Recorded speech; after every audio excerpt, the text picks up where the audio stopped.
Hello, good morning, and welcome to the last day of the Grassroots Radio Coalition Virtual Summit. I'm Kate, I'm with WXOX. A couple of announcements. Please do make sure that you are muted when you're not asking a question for all of the sessions today. It just makes everyone's life easier.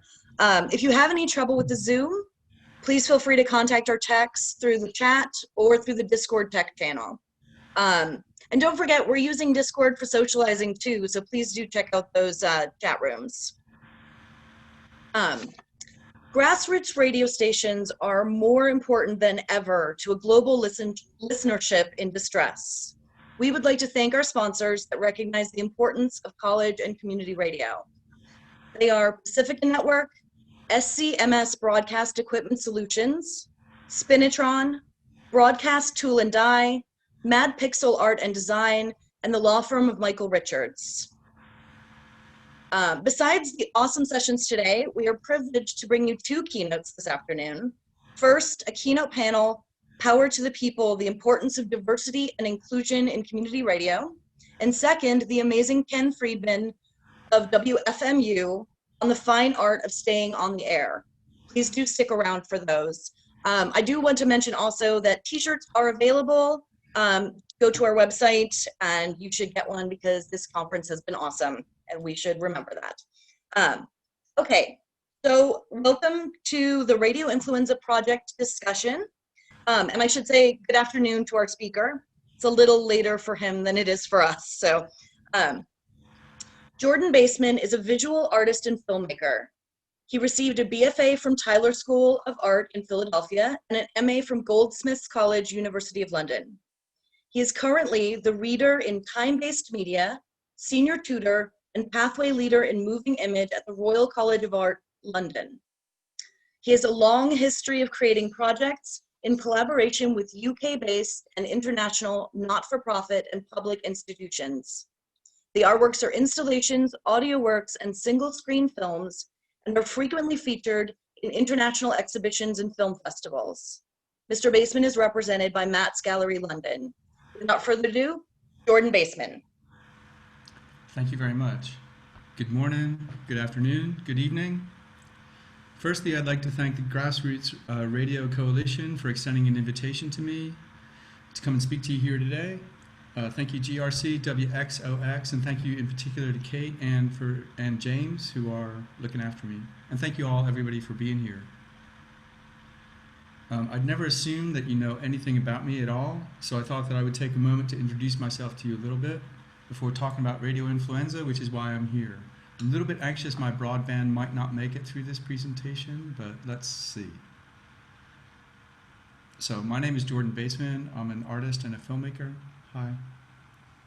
My work adopts some of the strategies, specifically the recorded interview, used by journalists, oral historians, anthropologists, criminologists, and other social scientists and academics, and combines that approach with the literary device of creative nonfiction.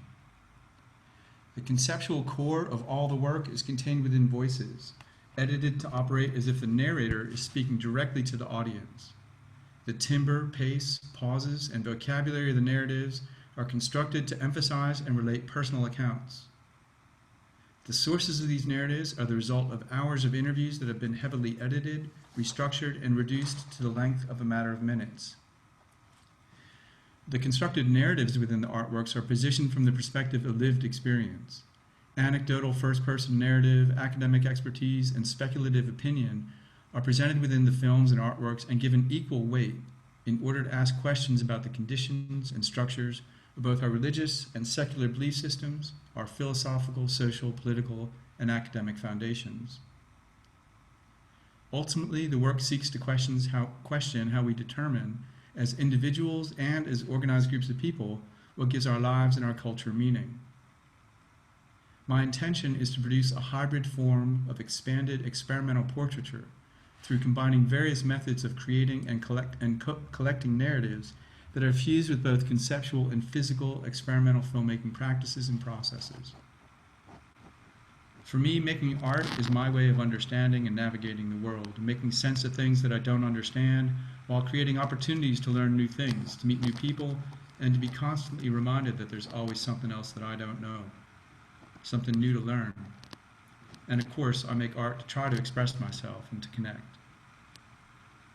Generally, I'm interested in learning about other people's experiences, their thoughts, beliefs, feelings, and responses to the world through the interview process. I'm not at all searching for solutions or ways of living, or am I making judgments? I'm just naturally curious. What I am seeking is diversity of experience, diversity of thought, understanding, difference, personal narratives and exchanges, commonalities. And what I love about the interview process is the unpredictable nature of it. The relationships that I establish through interviewing people to make work are meaningful. People sometimes share deep experiences with me in an intimate way. We often have a series of conversations over a period of time. And even though everyone involved knows that the recordings will eventually be manipulated to a greater or lesser degree to make an artwork, we also know that they are real and that these exchanges are important to those concerned, and that something has been transferred in the moment and that we've captured that. When lockdown happened here in London, I was really struck by the lack of aircraft in the sky. For me, the sky has always been a source of huge interest and inspiration. Living here, I always thought it was so exciting to look up at any given time to see multiple planes in the sky, going to and from Heathrow, Gatwick, City Airport, Stansted, Luton. All those people going all those places, going everywhere, coming here, it's how I got here. All those possibilities, all that pollution, all that waste. So I was really aware of the absence of vapor trails and the difference in the skies. For years, I've been recording time-lapse of clouds, and I include these images in a lot of work. Then, as you know, if there's a way to shoehorn a good time-lapse in there, I'll do it. In early March, I began to record the skies on a near-daily basis. Rain was the only barrier to this.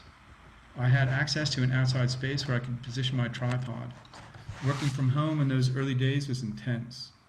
As Kate said, I teach at the Royal College of Art, and we moved all of our teaching online like everybody else. Recording clouds really helped me, focusing on something right there, something constant, something I felt connected to. And because I was doing like 9 hours of time-lapse at a time, I had a structure and a rationale, however invented that might have been. I started to have the weirdest dreams, like way more extreme than I ordinarily would. Past relationships, encounters, failures, traumas, they were all coming back to say hello in their nightly parade, but way more intense and way more oversaturated. And every single one of them was pandemic related somehow. That was the common thread. I started to do some research into stress dreaming. Dr. Deirdre Barrett is a dream researcher at Harvard Medical School. Around the time I started to do my research, Deirdre had also just started a new study on pandemic dreaming and was seeking global responses to a dream survey that she was conducting. I'd already begun the project about stress-induced pandemic dreams, and I wrote to Deirdre, and I hoped. She wrote back, and we recorded the raw materials for the film Fabula. I'll show you that in a minute. Making Fabula really helped me in those first months of lockdown. At that time, it was beyond stressful trying to meet rigid compliance guidelines for the BBC and failing it until the very last moment. It was an incredible challenge. On reflection, it was an opportunity to meet and work with Deirdre, to learn about her work, her research, and a chance to make a film that is at least 75% time-lapse of clouds. It was a gift that I'm still very grateful for. So Fabula is just over 5 minutes long, and I'm going to show it to you now. If I can remember how to share my screen.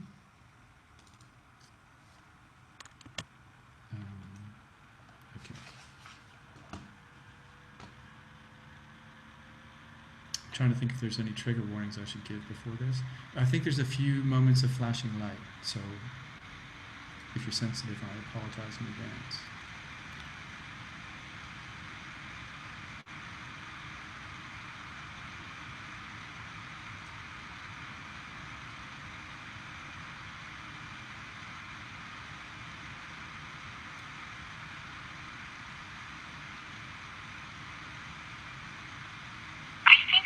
Chronically sleep-deprived society has been catching up on sleep.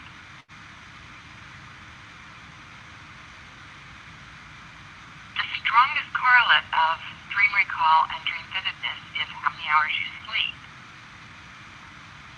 People are recalling more dreams, they are longer dreams, they are more vivid dreams, both emotionally and imagery, they're more bizarre. More people are having powerful dreams that get their attention than in typical times.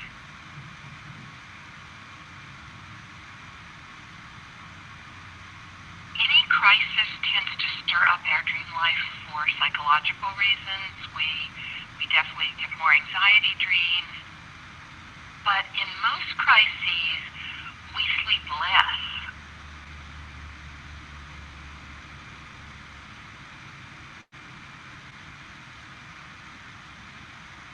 All of our dreams are just thinking in a very different brain state, very visual and metaphoric and intuitive rather than logical, linear, and verbal.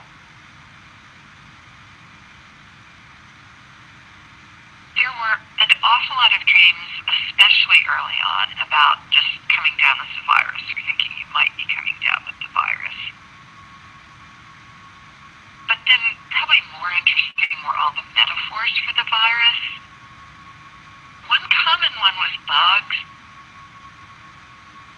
And I wouldn't say one dream stood out so much as just cumulatively the number and variety of bug attacks on different dreamers in their dreams. Swarms of flying insects like bees or hornets would be coming at some people, armies of cockroaches running toward them, dreams with different kinds of masses of wriggling worms. Most people were really being attacked by the bugs. Others would just open a door to a room or pull back the covers, and there would be huge numbers of bugs that were experienced more as disgusting and dirty and disease-ridden than literally attacking, potentially going to kill you because there was contamination. Lots of the bugs were swarming at and attacking the dreamers. And a few were dramatic, bizarre, and sometimes individual bugs, like there was a giant grasshopper with vampire fangs attacking one woman. And there was another woman who said that she had a kind of false awakening in her bedroom, and she saw a large tarantula crawling through the mail slot into the bedroom. She remarked that she had no mail slot anywhere in her house, much less in the bedroom. But in the dream, the tarantula is coming in through the mail slot in the bedroom wall.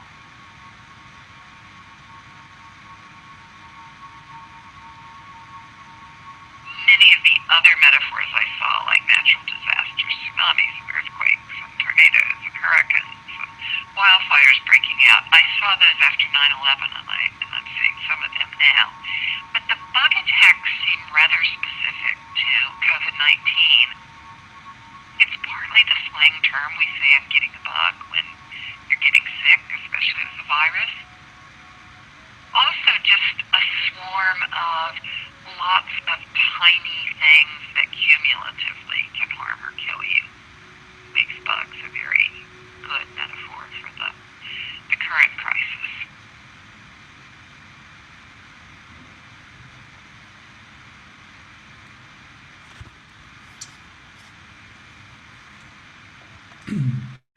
I love the radio. When I was a kid, we lived in Detroit briefly. I grew up all over the Midwest. Up the road from us was a Sunoco gas station.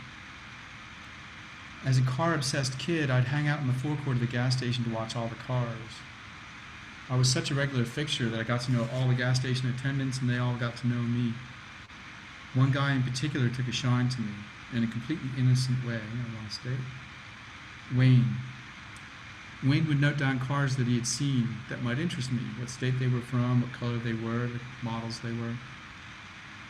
I made Wayne some drawings of the cars I liked the most, and he seemed real appreciative. They were hung in the bathroom of the gas station, and I was so proud. Hanging out with Wayne at the Sunoco was forbidden.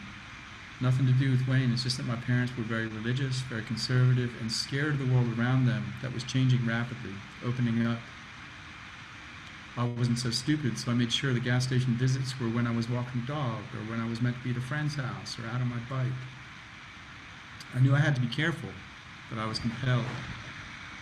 Wayne gave me a gift one day in exchange for all the drawings I was doing. Looking back, I think it was his way of making me stop giving him drawings. By giving me a present, I think he was trying to close the circle. Wayne gave me a small transistor radio with an earpiece. And the radio was shaped like a Sunoco gas pump, a promotion. Oh, you can't imagine how happy I was to receive this gift. Yet I was terrified too that I knew I wasn't really allowed to have this. My parents would want to know where I got it and why this guy had given me this radio, so I hid my present. It was relatively easy for me to hide my radio from my parents, but I shared a room with my 3 brothers, and there was no hiding anything from any of them.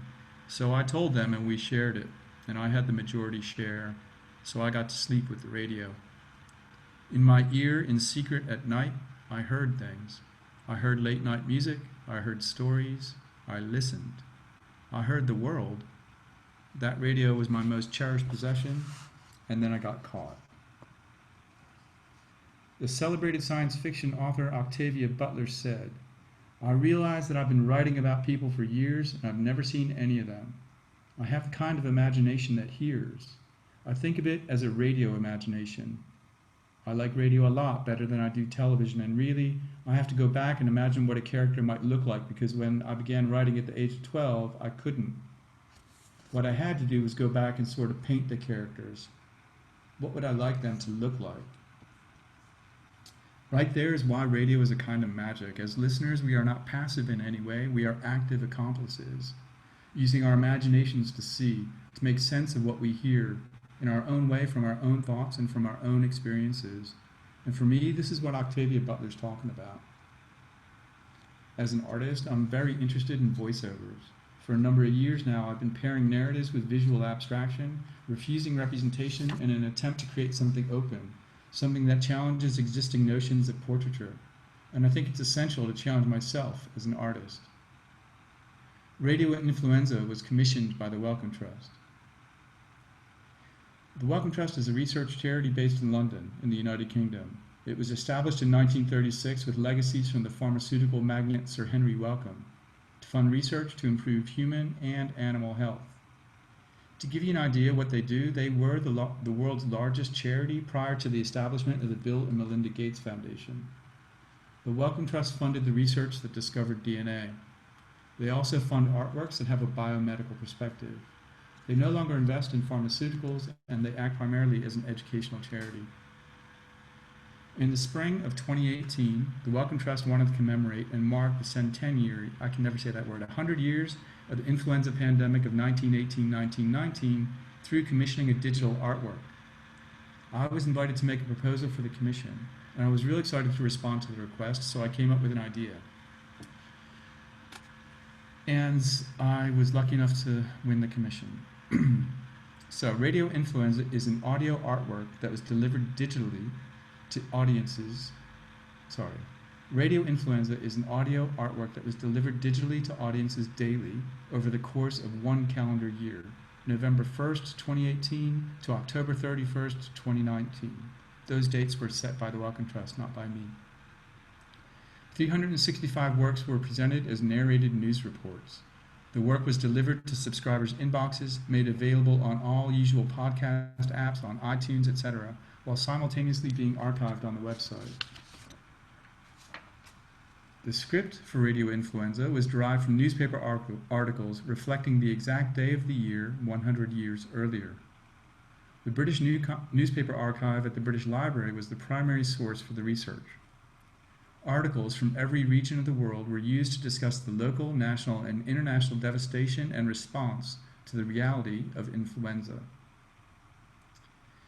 Influenza was the continual focus of the work, presenting a spectrum of various ideas, scientific failures and developments, government inadequacies, contradictory reports, ambitions, speculations, opinions, hopes, and criticisms, all contextualized within the everyday, following the seasons of the year and holidays.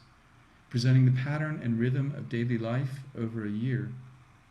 My intention was to create an artwork that was to be experienced serially and that also exist as a whole once the calendar year was complete. So today is October, what is today? October 11th, and so I'll play today. So this is October 11th. Sorry. So I don't really need to share my screen because you can't see me anyway now, can you? So this is October 11th. It's 56 seconds long. You can hear that okay? October 11th. How then is the imagination to be trained? How do students learn to be imaginative?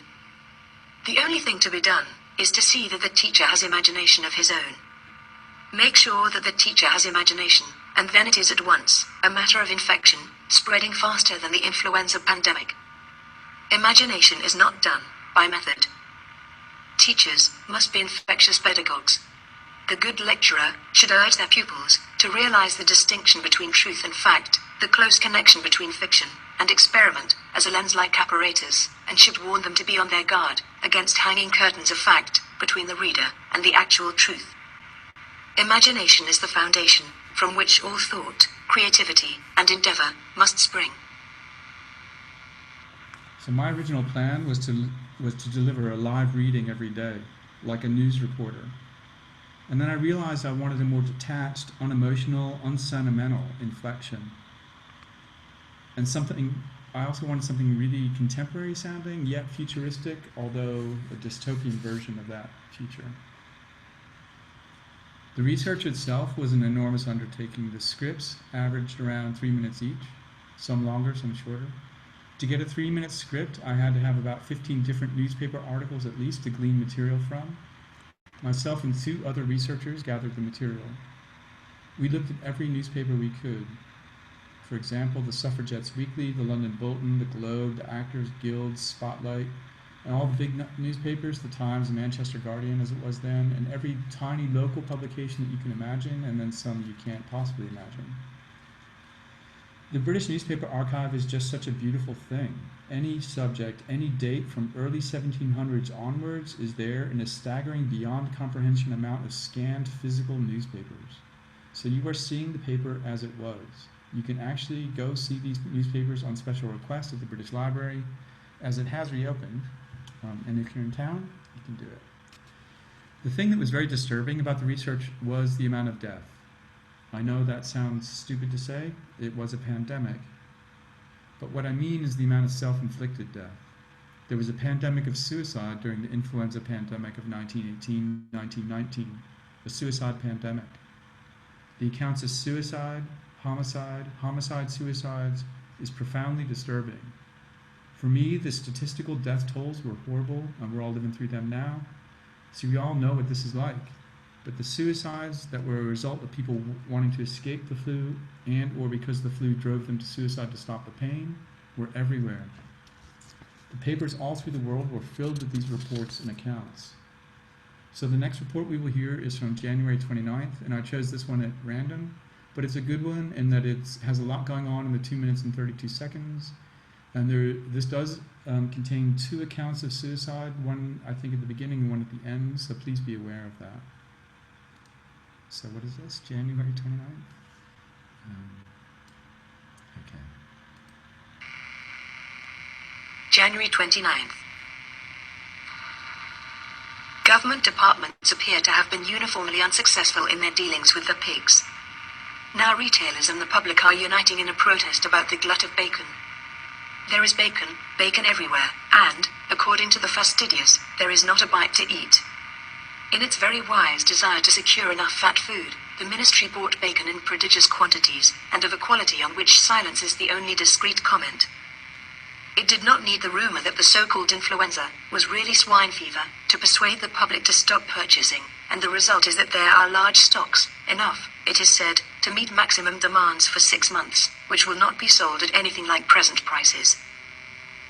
Mrs. Isabel Gospel was found hanging in the kitchen of her house on Sunday. The deceased, who was 70 years of age, was the wife of Mr. William Gospel, a shoemaker. At the inquest on Tuesday, the husband said that his wife was a bit queer sometimes, and fancied that she was doing people harm, etc. She was last attended by a doctor about 6 weeks ago. The witness went to the next door neighbors, and on his return, found his wife suspended from a clothesline in the kitchen, with a shawl round her neck.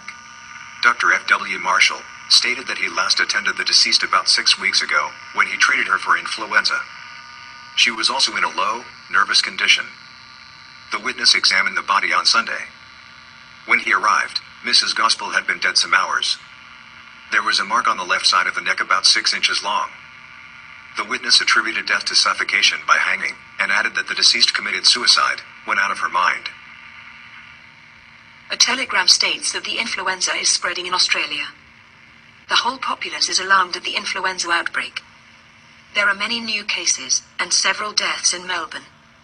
The Australian state of Victoria has been declared infected, and theatres, cinemas, and schools are being closed tomorrow. Bushfires have caused serious losses. People are deserting the cities. Henry Sweet, 67, a laborer, of Glastonbury, pleaded guilty to attempting to commit suicide by cutting his throat, in the lodging house where he had lived for many years.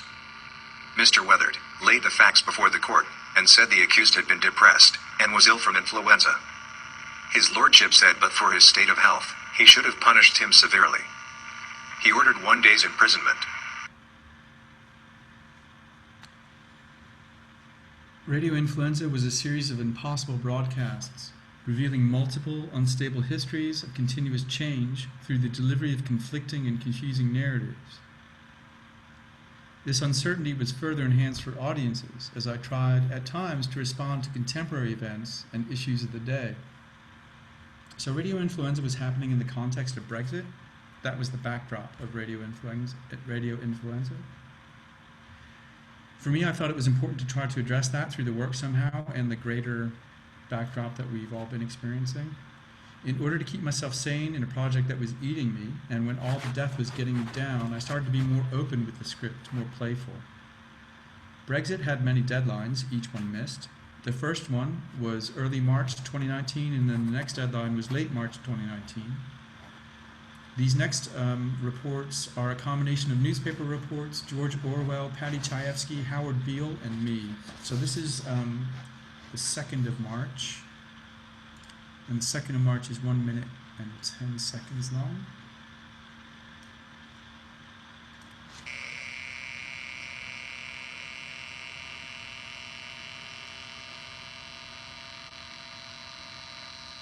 March 2nd. Oh, happy day. Our children will live to see that perfect world in which there is no war, and no famine, no oppression, and no brutality. We will, in the future, very soon, all be living in one vast, gigantic company, for whom all people will work, to serve the common profit, in which all people will hold a share of stock. All of our necessities are to be provided for, all of our anxieties are to be tranquilized, and all of our boredom will soon become amusement. Forever. Complete information and entertainment all the time. 24 hours every day. Into our lives. Forever. Controlled, monitored, edited, and censored. All by the same source. All the same. All the time. Information. Entertainment. Why not? Infotainment. Yes, please. This is March 29th, the next one.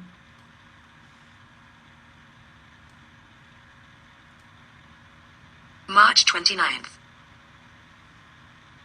There is no England. There is no Scotland. There is no Wales. There is no Northern Ireland. There is no United Kingdom. There is no Great Britain. There is no Europe. There are no United States of America. There is certainly no democracy. There is only General Electric. General Electric, and Standard Oil, and a few others. Companies. These are the countries of the world today. No longer do we live in a world of nations, and of ideologies, and beliefs. The world is a series of exchanges, bound by the unwritten rules of trade, and the established tenets of companies. We trade people. We trade things. The world is a business. It always has been, ever since we were able to stand erect. This does not mean that consumers, or citizens as we like to be called, have any real power in our current system. We have the delusion of choice, but we only have the choices that companies, manufacturers, and politicians put in front of us. These choices are not real choices. The big, important decisions have already been made. We must rise up. We must revolt. It is our duty to reject these lies. We must come together, as one. Not only to reject these false choices, but to build a better world. We do not have to accept what we are given. We can make a new and different world. We can make a better, fairer world. We must plant saplings, fully knowing that we will never see their shade. These saplings will grow into trees to provide shade and life for our future generations. It is not too late for us to make a difference. We must act now. Do what you can. It is not too late. I was going to play a couple more, but for time, I think I'll just play one more. So, when Radio Influenza first started, there was little or no interest in the project whatsoever. The death tolls, the statistics, the suicides, the ever-present threat seemed to disturb people and to repel them. Not everyone, but a lot of people. And I think many people thought the project was too dramatic, too extreme. After October 31st, 2019, I was relieved that it was over, near euphoric that I'd survived this intense project. And I really loved the last report, as I was able to find my voice to express myself, even if by artificial means. In early March 2020, we all became aware that everything that we knew was changing. Slowly, people started to pay attention to radio influenza. The parallels between the influenza pandemic and COVID-19 were startling. Similar confusion, similar denials, similar hatred, similar intolerance of difference, similar anger, similar acts of kindness, similar acts of generosity, similar gallows humor, similar hope. The history of the everyday is contained within newspaper archives and our daily record of human existence. Big histories, little histories, coexist in the interwoven fabric of humanity, reflecting the moment of its documentation, our lived experiences. The last report from Radio Influenza was on October 31st, 2019, Halloween, the best holiday of them all. Another Brexit date, another Brexit date missed. For this last report, I really wanted to speak to the anxiety, paranoia, suspicion, fear, and hatred, the divisions that permeate so much of our culture recently. At that time, that was Brexit and Trump. As it happens, I found a subheadline with 2 words. These 2 words seemed to me to speak to the very heart of what was at stake. These 2 words inspired me, motivated me, simplifying everything that I wanted to say. The 2 words are fight fear. And this is October 31st.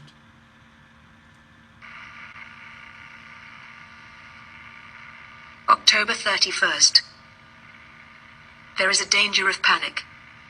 If you create an unreasoning, a culture of fear, then you create anxiety, hatred, hostility, negativity, depression, frustration, and despair.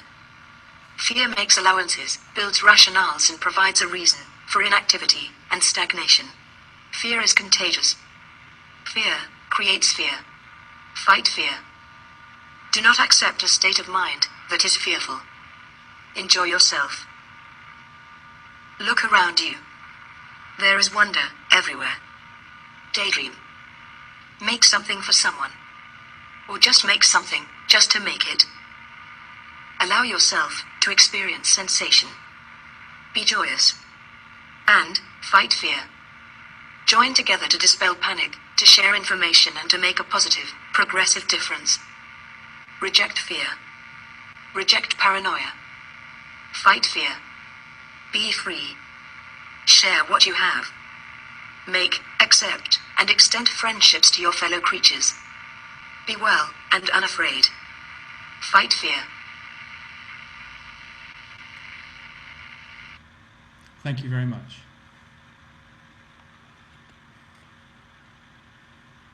Wow. Thank you. I have to admit I'm a little tearful now. Does anybody have any questions that they'd like to pose? Go ahead and unmute yourself if you do.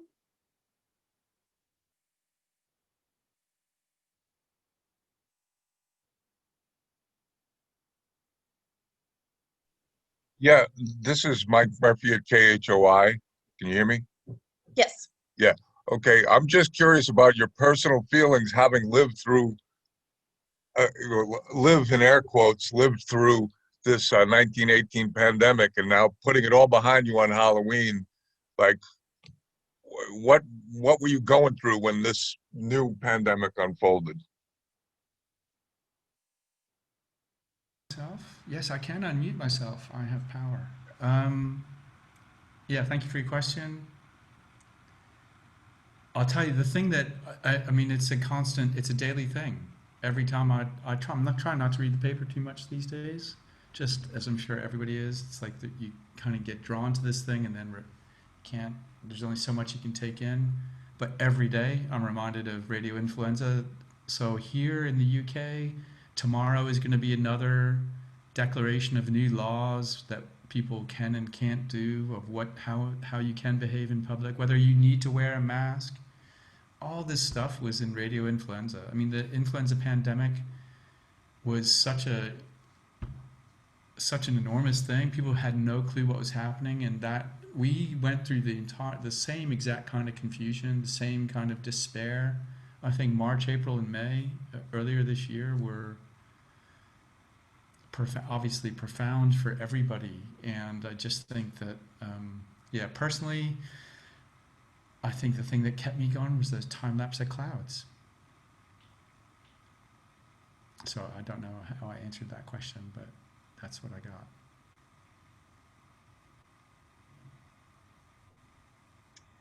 got. From Jennifer in the chat, I'm wondering how surreal it felt to you after the coronavirus pandemic began. Did you find any accounts about wireless radio related to influenza 100 years ago? It's the thing with doing the research, like any project that anybody gets involved in, you kind of got to really live in it, and you got to have it. You got to be so immersed in it. It's kind of all around you all the time. So it was myself and the two other researchers when COVID-19 started to really become a thing in late February, early March here. We were in constant contact about how odd this was that we were reliving this thing that we didn't live through in the first place, and how disconcerting that was, and how patterns of human behavior were the same. The radio thing, I looked for things. I couldn't find anything. Except for stuff in the newspaper. The newspaper was still, I guess, the main source of information at that time, newsreels and movie theaters, but the movie theaters were closed during the influenza pandemic, certainly in this country, and they were closed in America too for a little bit, but I think they were open, then they were closed, then they were open, then they were closed, exactly what's happening here. So yeah, I didn't find that much about radio stuff.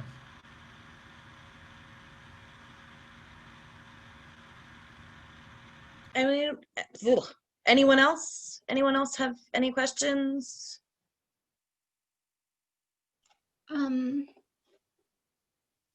Yeah.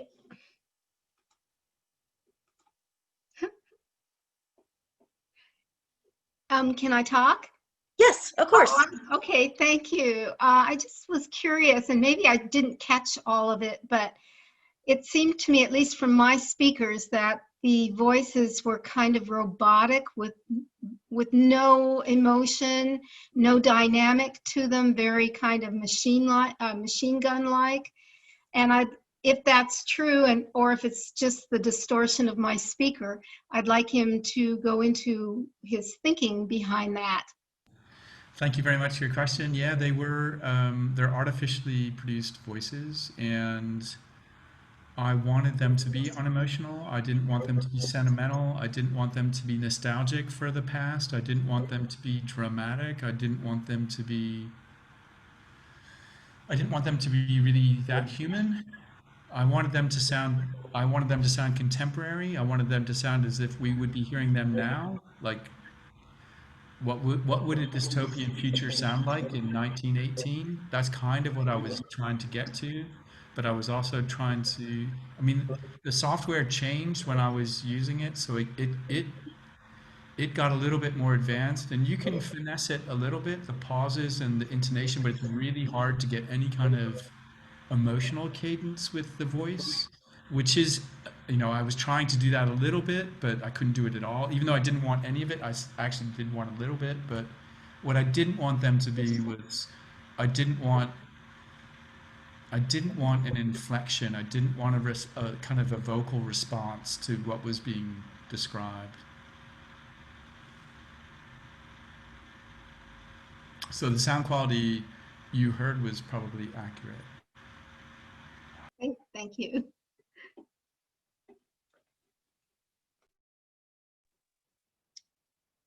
Anyone else? I'll tell you what, I'm impressed that there's 32 a here on the morning of the day after the night before. Pretty dedicated crew. Yeah, that's great. Thank you all for coming. So we have 1 more minute. Anybody have any quick questions before we go ahead and close out the session?